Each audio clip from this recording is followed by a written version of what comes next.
এই বর্ষা মেয়েটা কি শুরু করছে? একের পর এক নাটক করেই যাচ্ছে। ২-৩ দিন পর, পর একেক জামাই নিয়ে হাজির হইতেছে আর সামাজিক যোগাযোগ মাধ্যম উত্তাল কইরা ছাড়তেছে।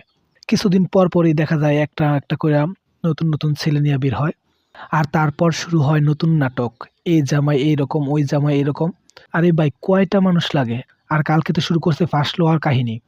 মানুষ সারা জীবন শুনছি গলায় ফাঁস লয় আর ও ফাঁস লয় কাঁধে। বারবার শুধু চিন্তা করতেছে কখন দরজা খুলবে আর কখন সে ফাঁস লইব। আর সবাই এসে ধরবো। তারপর আর দেখতেছে কেউ আর আসে না তাই নিজে নিজেই অজ্ঞান হওয়ার ভান ধরছে। আর মানুষ তো তার এই লাইভের কমেন্টে উড়াধুরা বলতেছে এইসব নাটক, এইসব নাটক। কারণ তার এইসব নাটক দেখে মানুষ আগে থেকেই গেস করতে পারছে যে ও সবকিছু এইসব নাটক করতেছে। একের পর এক স্বামী নিয়া বাংলাদেশে মনে হয় রেকর্ড একমাত্র ওরই আছে। আর ও নাকি কিছুদিন পর পর পরীমনির কাছ থেকে সাজেশন নেয় কিভাবে স্ট্রং থাকা যায়, কিভাবে মানুষের কথা পাত্তা না দেওয়া যায়। কারণ পরীমনি আর ও তো এক লেভেলেরই। দুজনের জামাই একের পর এক বদলায়।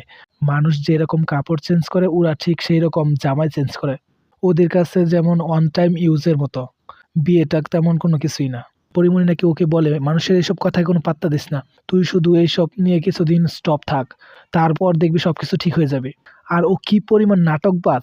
কিছুদিন আগে এই রাসেল ভাইপারকে নিয়ে যে একটা কাহিনী করলো, ও যেন মরেই যাচ্ছে। কিন্তু কি আর হলো? শেষমেশ ওই রাসেল ভাইপারকে তো ঠিকমতো সবার সামনে সামাজিক যোগাযোগ মাধ্যমে হেনস্থা করছেই। আবার এর ভিতর আরেক সাংবাদিককে বিয়ে করছে। সেই সাংবাদিকও কিছুদিন পর আবার এসে সামাজিক যোগাযোগ মাধ্যমে তাকে নিয়ে আজে-বাজে কথা। কিছুদিন পর, পর একেক ছেলেকে বিয়ে করবে আর সামাজিক যোগাযোগ মাধ্যমে এসে সামাজিক যোগাযোগ মাধ্যমটাকে একবার নষ্ট কইরা ফেলবে। যাই হোক বোন, তুই বাংলাদেশের সব ছেলেরে বিয়া কইরা তুই একা শান্তিতে থাক। বিশেষ কইরা যারা সিঙ্গেল কইরা মরতাছে তাদেরকে আগে তুই বিয়া কর। বিয়া কইরা তারপর জ্বালা মেডা।